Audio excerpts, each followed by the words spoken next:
कमला Harris ने कहा, लोकतंत्र के लिए लड़ती रहूंगी। बैंक ऑफ चाइना के पूर्व प्रमुख को मौत की सजा।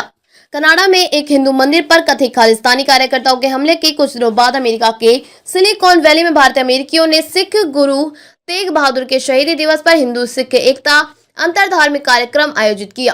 सप्ताहांत में सैक्रामेंटो स्थित गुरुद्वारा संत नगर द्वारा आयोजित इस कार्यक्रम में हिंदू, सिख और अन्य समुदाय के 200 से अधिक सदस्यों ने भाग लिया है।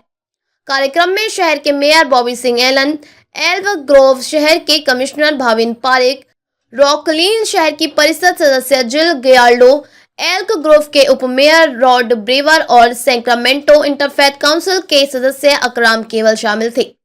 सिंह एलन ने कहा कि धार्मिक असहिष्णुता हमारे समाज को नुकसान दे रही है। कुछ लोग हमें बांट रहे हैं और हमें इसे खारिज करना चाहिए। एकता के संदेश का प्रचार करने की जरूरत। मुख्य भाषण में संत सागर गुरुद्वारा को नरिया दरपाल हुन्नल ने कहा कि गुरु तेग बहादुर साहब ने धर्म की रक्षा के लिए अपना बलिदान देकर एकता का जो संदेश दिया है, हम सभी को उसे कायम रखना चाहिए और उनकी आज्ञा माननी चाहिए। हमें चाहिए कि आपसी भाईचारा व प्रेम की आवश्यकता के मिशन का प्रचार प्रसार करें। बैंक ऑफ चाइना के पूर्व प्रमुख लियू को भ्रष्टाचार में मिली मौत की सजा। बैंक ऑफ चाइना के पूर्व चेयरमैन लियू लियांगे को मंगलवार को अदालत ने भ्रष्टाचार और अवैध ऋण जारी करने का दोषी मानते हुए मौत की सजा सुनाई गई। उन्हें प्राण दंड 2 साल बाद दिया जाएगा। चीन के पूर्वी शेडोंग प्रांत के जिनान शहर की एक अदालत ने यह फैसला सुनाया। उन्हें 121 मिलियन युआन 141.61 करोड़ रुपए से अधिक की रिश्वत लेते हुए पकड़ा गया था। इजरायली उद महोत्सव में राकेश और कालीनाथ से जलवा बिखेरा। इजराइल में भारतीय संगीत के प्रशंसकों की बीच लोकप्रिय संगीतक और ग्रैमी पुरस्कार विजेता बांसुरी वादक राकेश चौरसिया ने यहां 25वें अंतर्राष्ट्रीय उद महोत्सव में अपनी स्वर लहरियों से श्रोताओं को मंत्रमुग्ध कर दिया।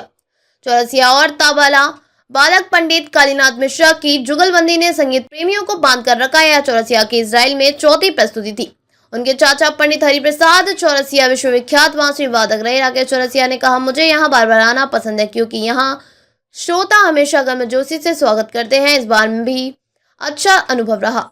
कमला हैरिस ने कहा, लोकतंत्र और कानून के शासन से लड़ती रहूंगी। डोनाल्ड ट्रंप से अमेरिका राष्ट्रपति चुनाव हारने के कुछ दिनों बाद उपराष्ट्रपति कमला हैरिस ने कहा कि वह लोकतंत्र, कानून के शासन, समान न्याय और स्वतंत्रता के लिए लड़ना जारी रखेंगी। मंगलवार को कमला हैरिस का एक कार्यक्रम में शामिल हुई। इस कार्यक्रम में कमला हैरिस ने राष्ट्रपति चुनाव में उनका समर्थन करने वाले लोगों को और धन उगाहने वाले लोगों को संबोधित किया, जिसमें कमला हैरिस ने कहा कि ऐसा भविष्य सुनिश्चित करने के लिए जहां हर कोई अपने सपनों को पूरा कर सके, हमें लंबी लड़ाई लड़नी होगी और यह लड़ाई 5 नवंबर को खत्म नहीं हुई है। राष्ट्रपति चुनाव 5 नवंबर को हुआ था, जिसमें ट्रंप ने कमला हैरिस को हरा दिया। अब डोनाल्ड ट्रंप अमेरिका के अगले राष्ट्रपति का पद संभालेंगे और कमला हैरिस के बाद जेडी वेंस अगले उपराष्ट्रपति होंगे। कार्यक्रम के दौरान कमला हैरिस ने कहा कि हमारी लड़ाई जारी रहेगी। हमें एक ऐसे भविष्य का निर्माण करना है जहाँ हर कोई अपने सपनों को, अपनी आकांक्षाओं को पूरा कर सके। हम महिलाओं के अपने शरीर के बारे में फैसला लेने के अधिकार के लिए लड़ाई जारी रखेंगे।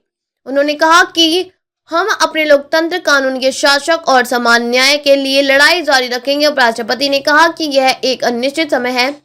हम अनिश्चितता और उस हर चीज से घिरे हुए हैं जो हमें चिंता में डालती है।